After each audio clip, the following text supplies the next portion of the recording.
Hello guys, for today's video guys, meron akong ipapakita sa inyo guys 2023 na views at meron siyang manual transmission at automatic transmission. Ikutan muna natin guys.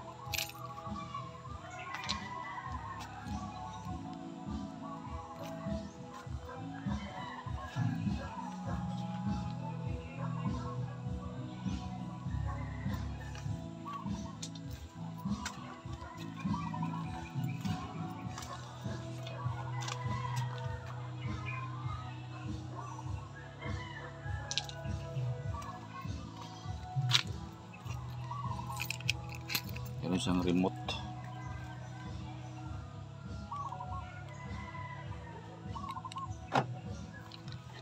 Pasok tayo.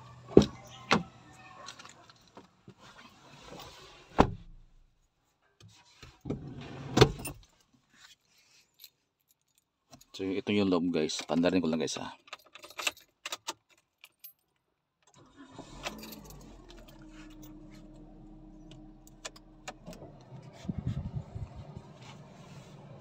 Yan yung kanyang dashboard. Toyota. Ito nga pala guys, 2023 model na Vios. Yan yung kanyang manubela. Yan. Meron siyang sounds control sa manubela. Yan.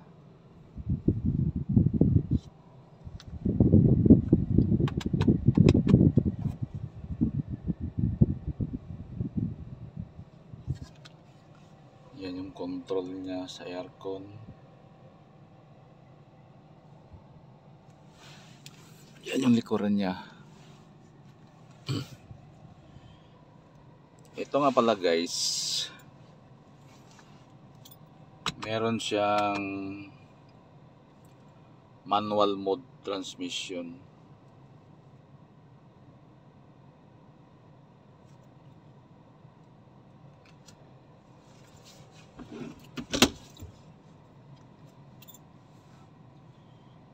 Share ko lang sa inyo guys kung paano gamitin itong manual mode. Itong plus at saka minus.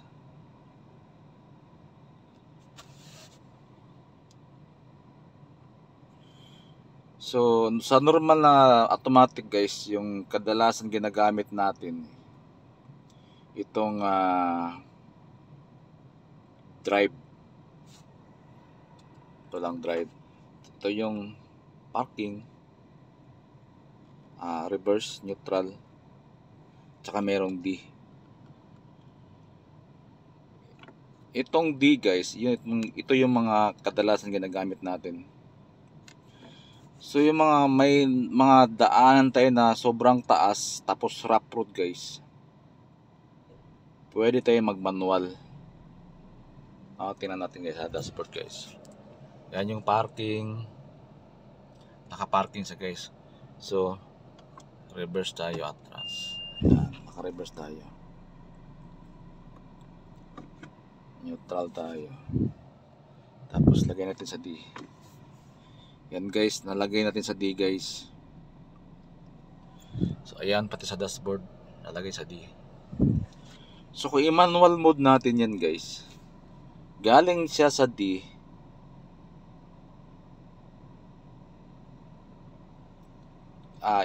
pitikin na natin pa kaliwa. Tingnan nyo guys ganito lang guys yan, naka-manual mode na siya. Primera yan. So nakalagay sa dashboard, yan 1. Naka-manual mode siya guys. So primera na yan siya. So ibalik ka rin sa D, drive. Sa dashboard, naka-drive din. So sa manual guys, pag ganun dito guys, i-manual nyo, yan, primera na yan. Tapos kung gusto nyo na patakbuhin nyo na,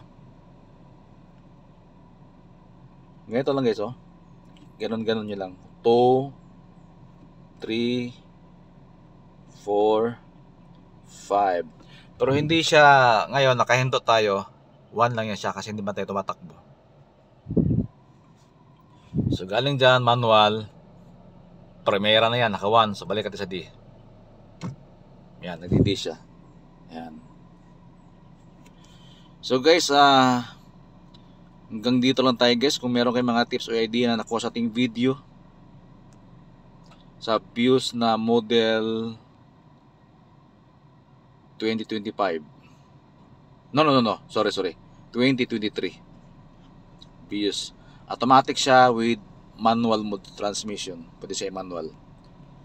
So guys, please like, share, and subscribe. Maraming salamat po. God bless us all.